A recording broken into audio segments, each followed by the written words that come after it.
Envision a world where definitive borders and unified laws are non-existent, and the rule of the strong prevails. A place where a present ally can transform into a foe overnight. Where winter temperatures plummet to -40 degrees Celsius, and survival hinges directly on one's stats and sword skills. Such was the Mongolian steppe in the 10th century, before an individual named Temujin brought about a complete metamorphosis. But what was the steppe like before Genghis Khan, prior to the rise of history's most expansive continuous empire? Who governed it? And how could such a fractured and chaotic land give birth to a power that dominated both Asia and Europe? The answer to this query will be provided at the conclusion of this video. However, before proceeding, kindly share in the comments where you are watching this and what time it is currently for you. I'm curious to gauge its global reach. Now, let us journey back to 1160, a time when the Mongolian steppe lacked a singular ruler. In 1160, if you were situated in the heart of the Mongolian plateau and surveyed your surroundings, you wouldn't observe a unified state. Instead, you would be faced with a political chessboard featuring 5 powerful entities, each asserting control over its territories. To the southeast of the Onan, Kherlen, and Toul rivers lay the Kamag Mongol, a tribal federation of Mongols. These were the ancestors of those we now identify as Mongols. Yet, at that time, they weren't the dominant force. Throughout the 10th century, more formidable tribes such as the Naimans in the plateau's west and the Karaits in its central region had significantly consolidated their power. While the Mongols vied with smaller tribes like the Merkits and Tatars, the Tatars' domain extended southeastward around Lake Hulan and Lake Bir.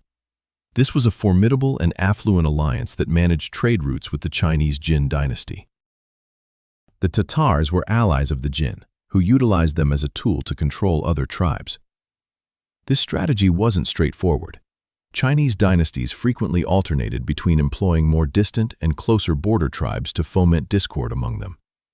This very policy sowed deep animosity between the Mongols and the Tatars. At the heart of the steppe lay the Kariot territory, a unique Turco-Mongolic tribe. What is particularly intriguing about the Kariots is their adoption of Nestorian Christianity in the early 10th century. Consider this. Right in the core of the Asian steppe, thousands of kilometers from Europe, there existed a nomadic tribe practicing Christianity. World history can sometimes be far more astonishing than we imagine. To the west, along the Altai Mountains, resided the Naimans, at that point the most potent force in the steppe. The Naimans constituted an organized Turkic union with its own ruling dynasty, a written language using the Uyghur alphabet, and a strong military. Their name, meaning 8 in Mongolian, points to the 8 tribes or clans that formed this confederation. Finally, to the north, near Lake Baikal, lived the Merkits, a tribe renowned for its fierceness. Throughout the 10th century, the Merkits frequently raided neighboring groups across the entire Mongolian plateau. Their objectives included livestock, women, and resources. They inhabited the borderland between the steppe and the forest, resulting in a culture that blended pastoralism with hunting and even some elements of agriculture. These 5 powers reigned supreme. What is paramount to grasp, however, is that no distinct boundaries, walls, or national borders existed. Only fluid spheres of influence, constantly shifting, determined by military might, marital alliances, and the reputation of the chieftains. To comprehend why the steppe produced history's most formidable warriors, we must understand the nature of life there. Imagine waking in a felt yurt, a gur in Mongolian. A yurt is invariably positioned with its door facing south. Inside, the northern section is considered the place of honor, housing ancestral icons and sacred objects. The western side serves as the men's area, where saddles and a leather bag of irog, fermented mare's milk, are kept. The eastern side belongs to the women, where food is prepared and utensils are stored. Winter temperatures outside can plunge to -40 degrees Celsius. In such conditions, people don't merely survive. They must toil, tend to herds, hunt, and at times, fight. The steppe diet mirrored this harsh environment. Dairy products formed the staple: butter, yogurt, cream, and kurut, dried cheese curd. Cheese was often dried and cured, left on the yurt roof to be preserved by wind and sun. Meat, primarily mutton, was valued but not consumed frequently, as living animals held greater worth than their flesh. Every sheep, every horse, every goat represented property, wealth, and future sustenance. And of course, there was the steppe's signature beverage, fermented mare's milk. This slightly sour drink contains about 2% alcohol, but is rich in nutrients and minerals. An interesting fact: while numerous Mongols suffered from lactose intolerance, the fermentation process effectively broke down lactose, transforming mare's milk from a laxative into a nourishing drink. This represented a perfect blend of natural adaptation and cultural ingenuity. A clear division of labor was intrinsic to their society. Men were responsible for herding livestock, hunting, and warfare, managing the household, milking the animals, processing milk into cheese and yogurt, cooking meat, and preparing dumplings constituted the women's domain. However, it's crucial not to perceive Mongolian women as frail. They too toiled outdoors, enduring the same harsh conditions as men. Often they possessed proficiency in horsemanship and archery. Each family resided within a single yurt, and several such yurts, bound by familial ties, formed a catelet, the fundamental societal unit. Multiple catelets then comprised a nu, offering mutual support in daily tasks and during military campaigns. A collection of these nules converged to form a tribe. Nevertheless, a significant subtlety exists. The societal framework was more intricate than it initially appears. History often portrays steppe tribes as egalitarian communities where all members were alike. Yet, the truth was far more nuanced. Steppe society exhibited clear stratification. An aristocratic class, known as white bone, consisted of hereditary chiefs, while black bone denoted the commoners. Beyond the immediate family, the next largest social formations were subclans and clans, structured along patrilineal lines, tracing all members back to a common ancestor. This system operated based on three criteria: genealogical distance, generational distance, and birth order. Such an arrangement fostered a complex web of honor, obligations, and power. In an environment so unforgiving, warfare wasn't an anomaly, but an inherent aspect of existence.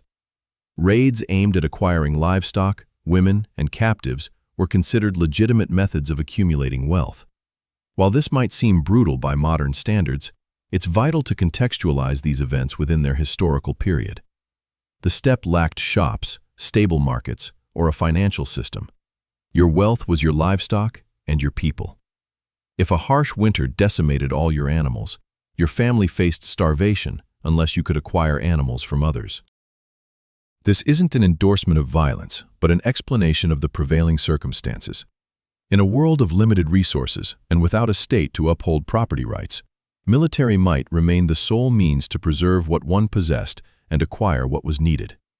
Every man capable of riding and wielding a weapon was both a herder and a warrior.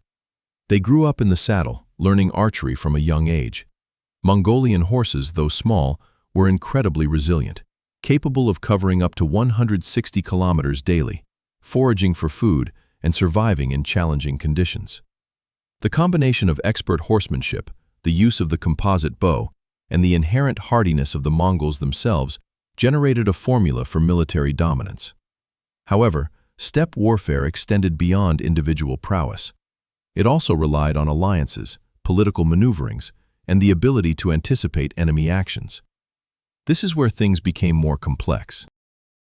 Towards the end of the 10th century, the steppe was populated by numerous clans and tribes, each with its own leader and social hierarchy. These alliances were fleeting, and clans frequently shifted their allegiances. Why? Because the modern concepts of nation or ethnicity didn't exist in the steppe. To whom did you owe loyalty? Primarily to your family, secondarily to your clan, and thirdly to your tribe. But if your tribal chief was weak and another leader was stronger and more generous, why not switch sides? Loyalty was earned through victories, plunder, and reputation.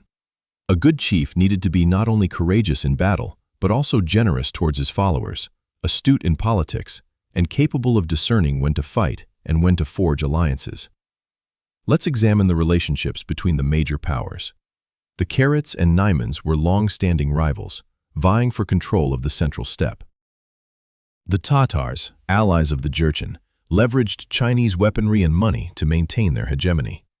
The Mongols, weaker and more fragmented, had to navigate these forces, sometimes uniting with one to oppose another. Finally, there were the Merkits, outsiders known for their belligerence and their unwillingness to submit to anyone. A striking illustration of this complexity is the story of Togrul, the Karait chief. His youth was plagued by misfortune. As a child, he was captured and enslaved by the Merkits. Then, at 13, he and his mother were taken prisoner by the Tatars. When he returned around 1165 and became the Karait chief, his first act was to eliminate his brothers to remove rivals. One brother, Urkara, escaped to the Naimans. Later, Urkara returned with a Naiman army and overthrew Togrul. Togrul was forced to flee and sought assistance from his old blood brother Yesuge, the Mongol leader. Yesuge had previously aided Togrul in reclaiming his throne, establishing a deep, binding connection. This was a critical point. Personal bonds and solemn oaths could often outweigh tribal loyalties, and such relationships often endured across generations. However, another significant player, though not dwelling directly on the steppe, exerted considerable influence: the Jin dynasty in China. The Jin had no aspirations to conquer the steppe. Its vastness, poor resources, and difficult governance made it undesirable. Instead, they skillfully employed a divide-and-conquer strategy. Chinese dynasties frequently alternated their support between more distant and closer border tribes to instigate conflicts among them. This tactic proved highly effective, for instance, fostering intense animosity between the Mongols and Tatars. The Jin dynasty supplied cooperative tribes with weaponry, funds, and granted them titles. They secured allegiance with silk, grain, and iron goods, items scarce in the steppe. Yet, they also understood that a tribe gaining excessive power became a threat. Thus, support would often shift to another tribe, ensuring a balance of power. This represented the pinnacle of imperial diplomacy, requiring not large armies, but merely monetary resources and an understanding of steppe politics. For a considerable period, this strategy worked. The steppe remained fractured, tribes continued to fight each other, and the Jin's northern border largely maintained its security. However, this fragmentation had a price. In the 1160s, the Kamak-Mongol Confederation, a loose alliance of Mongol tribes, weakened significantly. The deaths of two of their khans, Kutula and Ambagai, in the 1160s, led to the dissolution of this initial confederation. Their demise was not accidental. Reports suggest Ambagai was captured by the Tatars and handed over to the Jin, who executed him brutally. This served as a stark reminder of the steppe's internal and external dangers. Following the Khan's deaths, the Mongols found themselves in relative destitution. Other tribes, such as the Naimans and Karaits, grew significantly more powerful, while the Mongols contended only with smaller tribes. Under these circumstances, Yesuge, Kutula Khan's nephew, achieved some success against the Tatars. He forged a friendship with Togrul, the Karait Khan, forming an alliance that could help restore the Mongols' standing. But around 1171, Yesuge was poisoned by the Tatars. His death left a widow and several young children, including a 9-year-old boy named Temujin. This family was abandoned by their tribe in the steppe. Consider this. In the steppe, where survival depended on community, being abandoned was practically a death sentence. A widow with 6 children, without a large herd, without men to protect them, under normal circumstances, this would have been a fatal decree. According to the secret history of the Mongols, a crucial source from that era, his mother had to dig for roots and gather wild fruits to feed her children. The context implies this food was consumed solely out of necessity, not as a typical choice. Yet they survived, and young Temujin grew up amid poverty and neglect, forging an iron will and a profound understanding of the steppe world's harshness. So, what insights can we gain from this world of an untamed steppe? Firstly, fragmentation breeds weakness. Individual steppe tribes were strong, possessing superior cavalry, skilled archers, and resilient warriors. But divided, they were strong enough only for self-defense and raids on each other, incapable of achieving anything greater. Secondly, conditional loyalty is perilous. When everyone is loyal only to their short-term interests, long-term projects become impossible. No one trusts anyone, and no organization exceeding the tribe can endure. Thirdly, external powers can exploit disunity. The Jin did this brilliantly.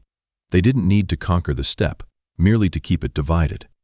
A divided foe is no foe at all. Yet, here lies the paradox.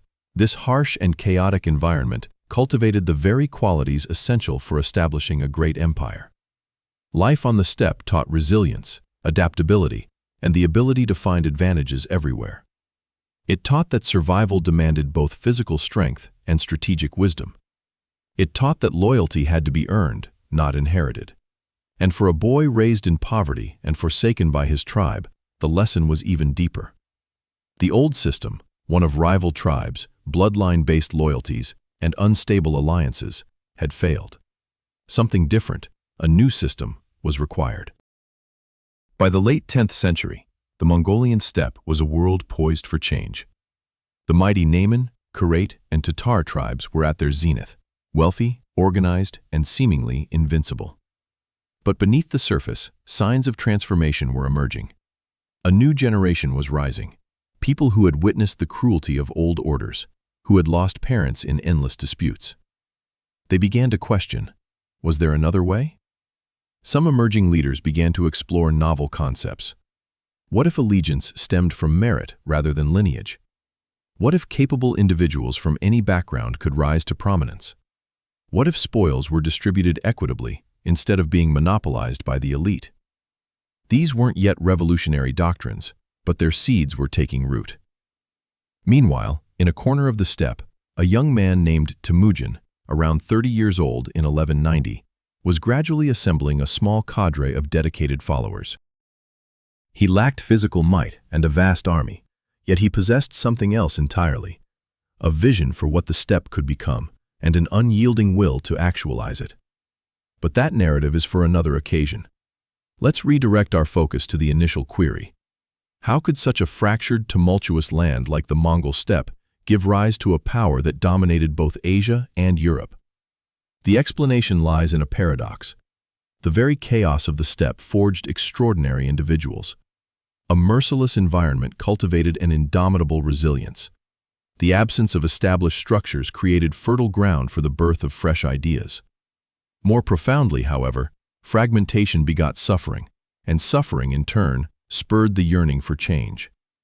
Countless generations of steppe dwellers endured incessant warfare, feuds passed down through clans, and senseless losses. They witnessed their sons perish due to ancient grievances, their daughters captured during raids, and their livestock plundered. This cycle perpetuated endlessly. Eventually, some declared, "Enough!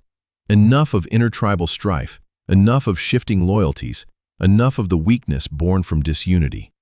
They yearned for something different. They merely needed someone to lead the way. The Mongolian steppe before Genghis Khan was no golden age. It was a period of chaos, rife with violence and instability. Yet, this very chaos cultivated the conditions for historical transformation. At times, the deepest disorder precipitates the greatest order. Occasionally, complete breakdown is necessary before something new can be built. The 10th century Mongolian steppe teaches us this. Without crisis, there is no change. Without pain, there is no growth. And sometimes, the figure remembered is not the one who initiated the chaos, but the one brave and skilled enough to quell it. You might wonder what relevance this holds for us today. Observe your surroundings. Any organization, endeavor, community, even a family, when fragmented, with each member pursuing only personal interests and lacking a shared vision, becomes fragile. Your individual talent matters little. If you cannot collaborate, if you cannot foster trust, if you cannot create something greater than yourselves, your potential will be constrained. Individual Mongols before Genghis Khan were formidable warriors, but their strength was confined to self-preservation. Only through unity could they create something that reshaped the world. A second lesson: a harsh environment is not a curse. It can be a forge. The challenges you confront today, whatever they may be, are shaping you. The question is not whether you will face difficulties, but who you will become afterward. Temujin grew up in poverty, abandoned, forced to forage for roots to survive. Most people in such circumstances would perish or remain ordinary, but he leveraged that hardship as motivation, as a lesson, as a crucible for his spirit. You can do the same with your trials. And a final lesson. Sometimes an old system must collapse before a new one can emerge. If everything around you seems ineffectual, at work, in relationships, in your life, do not hesitate to question it. Do not accept the answer, that's how it's always been. The individuals who transform the world are those who dare to envision an alternative. If this video offered you a fresh perspective on history, or prompted introspection about your own life, please signal that first by liking it. This aids the algorithm in disseminating profound historical narratives to a broader audience. Second, subscribe to the channel to avoid missing subsequent stories, as this is merely the beginning of the Mongolian journey. The account of how Temujin, an abandoned boy, became Genghis Khan, the unifier of the steppe, merits a dedicated recounting, and I will share it in the next video. Third, leave comments and express your thoughts. Which lesson from the 10th century Mongolian steppe do you find applicable to contemporary life? Have you ever found yourself in a situation akin to an ungoverned steppe, where chaos reigned, and you had to forge your own path? What actions did you take? Share your experience. Our community here isn't just passively viewing videos. We learn from one another. If you wish to delve deeper, I've provided links to historical sources in the description. The Secret History of the Mongols is particularly worth reading. It's a primary source from the 11th century, offering direct insight into that world. History is not an inert subject. It offers living lessons for how we live today. The 10th century Mongolian steppe provided invaluable insights into the importance of solidarity, the resilience forged through adversity, and humanity's ability to transcend its perceived boundaries. These timeless lessons resonate strongly even now. I appreciate you watching. I'll catch you in the forthcoming video, where we'll delve into the gripping narrative of Temujin's ascent. Until then, always bear in mind that while the world around you may be tumultuous, you possess the capacity to be the one who establishes order.